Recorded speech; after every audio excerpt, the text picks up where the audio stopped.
A dramatic turn of events in embattled Ivory Coast tonight.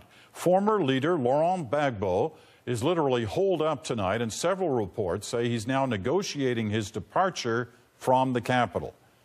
The West African nation has been embroiled in fighting since last fall's disputed presidential election, but it all came to a brutal culmination in Abidjan today. Carolyn Dunn reports. This was the beginning of the end for Laurent Gbagbo. Airstrikes by UN and French helicopters aimed at Gbagbo's strongholds in the capital, all while Gbagbo was hiding underground. The French Prime Minister said Gbagbo remains in hiding but is negotiating his surrender. Yesterday, troops loyal to the official winner of last fall's presidential campaign stormed the city.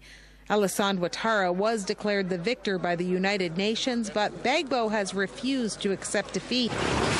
His 4-month cling to power has returned Ivory Coast to the brink of civil war. More than 1,500 have died. 1 million have fled the violence.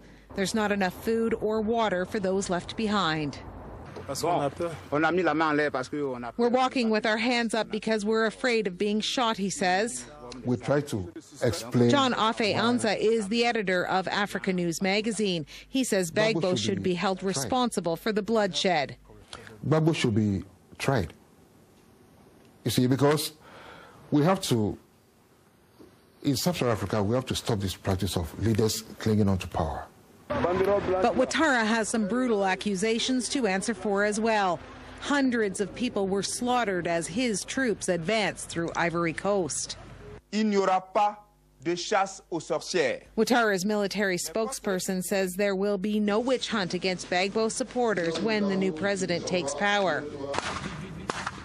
For now, the fighting has subsided, but stability in Ivory Coast is still a long way off. Carolyn Dunn, CBC News, London.